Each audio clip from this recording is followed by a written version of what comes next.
प्रभु यीशु मसीह के नाम में आपको अनुग्रह, शांति और आशीष मिले। एक समय था जब एक बहुत अमीर राजा था और उसकी 4 पत्नियां थी। और जो चौथी पत्नी थी उससे वो सबसे ज़्यादा प्रेम करता था। उसको अच्छे से अच्छा पहनने को देता था और जो भी सबसे अच्छी से अच्छी चीज़ जीवन में होती है खाने पीने की, वो सब कुछ वो अपनी चौथी पत्नी को सबसे पहले देता था। और अच्छा से कुछ भी कम उसको नहीं देता था। अपनी क्षमता में जो भी बेस्ट था उसको देता था। और तीसरी पत्नी से भी वो बहुत प्रेम करता था और आसपास के राज्य को दिखाता था कि देखो मेरी ये जो पत्नी है, 4 में से एक जो तीसरी पत्नी थी वो कितनी सुंदर है। बड़ा घमंड करता था वो उसके ऊपर।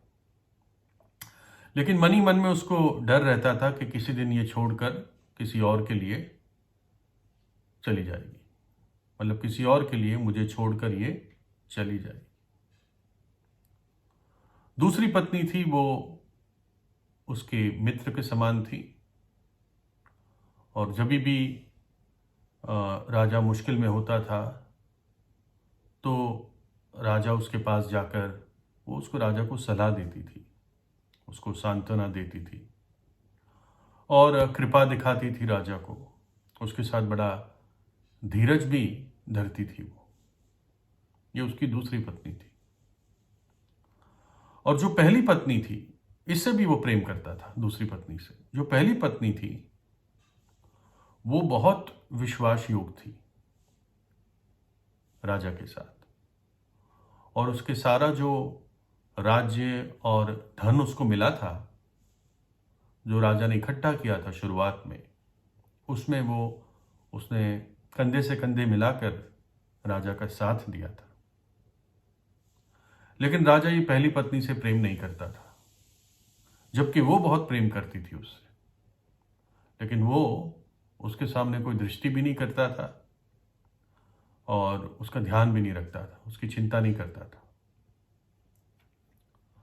अब एक दिन आया कि राजा बीमार पड़ गया, काफी बीमार हुआ और उसने एहसास किया कि मेरा समय बहुत अब थोड़ा है।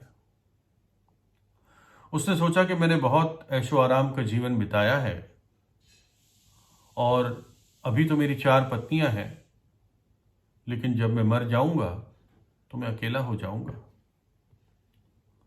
और मुझे अकेले जाना पड़ेगा। अब मैं क्या करूं? तो उसने अपनी चौथी पत्नी से पूछा कि देख, मैंने तुझसे सबसे ज्यादा प्रेम किया और अच्छे से अच्छे कपड़े दुनिया भर में मैं तेरे लिए मंगवाता था, तेरी चिंता करता था। अब मैं मर रहा हूं और जाने वाला हूं, क्या तू मेरे साथ जाएगी? तो चौथी पत्नी बोली, ये हरगिज नहीं हो सकता, और एकदम चली गई और कुछ कहे बिना। और उसके जवाब ने उसके राजा के दिल में मानो कि एक छुरा भोंक दिया हो। फिर राजा ने तीसरी पत्नी से कहा कि देख, मैंने तुझसे बहुत प्रेम किया है और तेरे पे घमंड करता था औरों के सामने। अब मैं मरने वाला हूं, क्या तू मेरे साथ चलेगी, मुझे संगति देगी? तो तीसरी पत्नी ने जवाब दिया, नहीं, ये नहीं हो सकता। जीवन अभी बहुत बड़ा है, जीवन काफी अच्छा है और तू जब मर जाएगा तो मैं तो दूसरे से शादी कर लूंगी। और ये सुनते उसका दिल ठंडा पड़ गया। फिर उसने अपनी दूसरी पत्नी से पूछा, नंबर 2 जो थी, कि जब भी मुझे मदद चाहिए होती थी, सलाह चाहिए होती थी, मैं तेरे पास आता था और तू हमेशा मेरे लिए कुछ न कुछ सही बुद्धि के शब्द बताती थी। अब मैं मरने वाला हूं, क्या तू मेरे साथ चलेगी? उसने कहा कि स्वामी, मैं माफ़ी चाहती हूं, लेकिन इस समय मैं आपकी मदद नहीं कर पाऊंगी। इतना हो सकता है कि मैं कब्र तक आपके साथ चलूं, लेकिन उसके आगे मैं आपके साथ नहीं जा पाऊंगी। और इसका जवाब भी उसको ऐसे लगा मानो उसको बिजली लग गई हो। और राजा बहुत दुखी हुआ, बहुत टूट गया। और उस दुख में उसने एक आवाज सुनी, और उस आवाज ने कहा, मैं आपके साथ चलूंगी, और आप कहीं भी क्यों ना जाओ, मैं आपके साथ निश्चित रूप से चलूंगी। और राजा ने उठकर देखा, मुंह उठाकर देखा तो उसकी पहली पत्नी थी, और बहुत दुर्बल हो गई थी। और ऐसा लग रहा था कि राजा के महल में रहने के बाद भी इसको ठीक से खाने को नहीं मिला, और इसका ध्यान किसी ने नहीं रखा। और बड़े दुख में राजा ने कहा कि मुझे तेरी चिंता करनी चाहिए थी, जब मेरे पास मौका था, समय था, मुझे माफ कर दो। है ना, मैं बहुत आत्मगिलानी महसूस करता हूं। और वास्तव में जब हम अपने जीवन में देखते हैं, ये तो कहानी थी, कोई किसी के साथ जा तो नहीं सकता है, हम जानते हैं। लेकिन ये कहानी हमें एक मॉरल लेसन, एक सबक सिखाती है कि हम में से हर एक जो व्यक्ति है, उसके 4 जीवन साथी हैं। पुरुष के लिए 4 पत्नियां हैं, है ना, या एक स्त्री के लिए 4 पतियां हैं। मतलब सिद्धांतिक रूप से, या कह सकते हैं चिन्ह के रूप से, है ना। जो चौथी पत्नी है वो हमारी देह है, और हम इस देह के लिए बहुत कुछ करते हैं, इसका बहुत ध्यान रखते हैं, सुंदर बनाते हैं, अच्छे से अच्छा पहनते हैं, खाते हैं।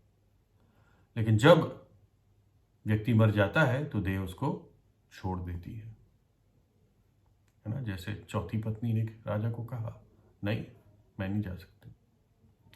तीसरी पत्नी, वो हमारी संपत्ति है, हमारा पद है, हमारा धन है।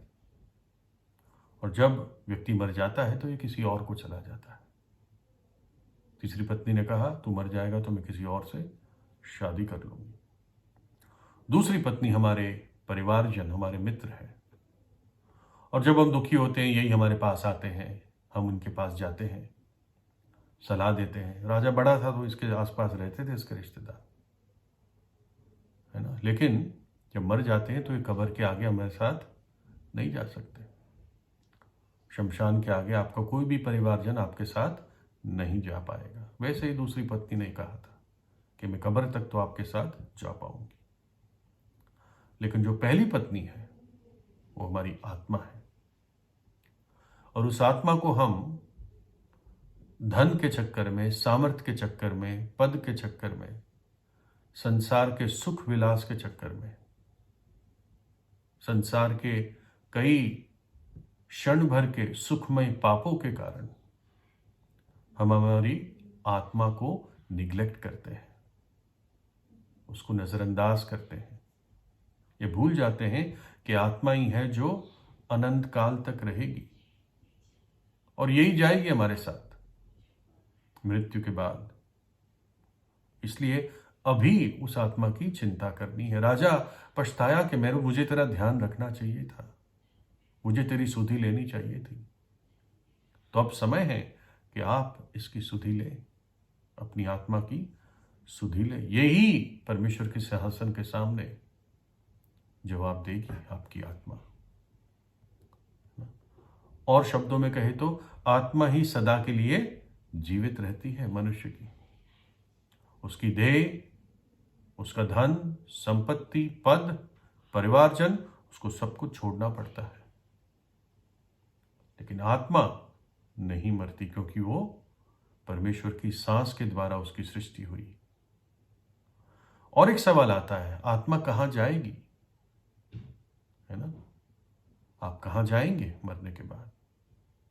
बाइबल बताती है कि एक अद्भुत शांति और आराम और आनंद और महिमा का स्थान है प्रभु यीशु के उपस्थिति में। एक पवित्र उपस्थिति, पाप रहित प्रभु यीशु की उपस्थिति, जो स्वर्ग का राज्य है, जिसको अनंत जीवन कहते हैं, यीशु मसीह का राज्य कहते हैं। और केवल एक व्यक्ति जो नया जन्म पाता है वही उसमें प्रवेश कर सकता है।